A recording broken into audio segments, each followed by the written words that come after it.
ഇടമില്ലാത്തവർ. കത്തുന്നൊരുച്ചയിൽ ഇത്തിരി വറ്റലുണക്കുവാനായി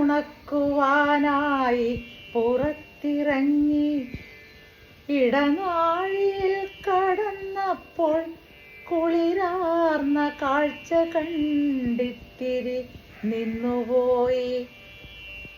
കാലുകൾ നീട്ടിച്ചരിഞ്ഞു കിടക്കുന്നു പൂച്ച തൻ മക്കൾക്കു പാലു നൽകാൻ. ഓമനക്കുഞ്ഞുങ്ങൾ രണ്ടെണ്ണം അമ്മിഞ്ഞ ചപ്പിക്കൊണ്ടാ വഴിയിൽ കിടപ്പു.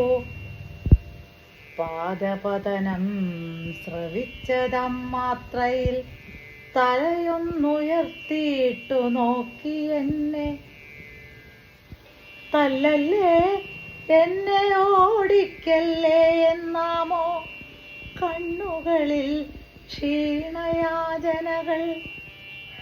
പൊള്ളുന്ന വെയിലിനെ ഇമ ചിമ്മി നോക്കിക്കൊണ്ടൻപാർന്നു മക്കളെ നക്കി നക്കി പറ്റക്കിടക്കുന്നു തറയിൽ.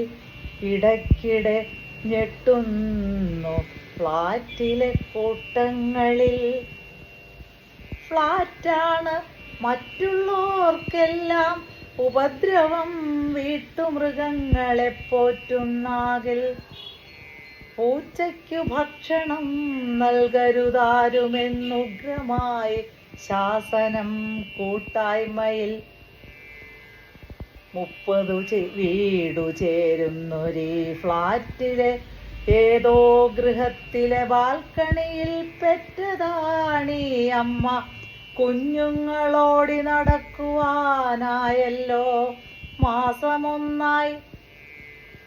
മെല്ലെ അവരെ പുറത്തിറക്കിയിട്ടിനി ഏറെ പഠിപ്പിക്കാനുണ്ടു പാഠം. വല്ലാത്ത ഭൂമിയിലാകെ വെറുക്കുന്ന തല്ലാനടുക്കുന്ന മാനുഷരെ കണ്ടാൽ ഒളിക്കാനും എങ്ങനെ ഇത്തിരി ഭക്ഷണം നേടാനുമുള്ള പാഠം. എങ്ങു നിന്നോ വന്നതാണിവളെന്നാലും അമ്മയല്ലേ മനമിടറിടുന്നു. പെറ്റ വയറാണു പാലു കുടിക്കുവാനിത്തിരി നൽകണമെന്നൊരാശ.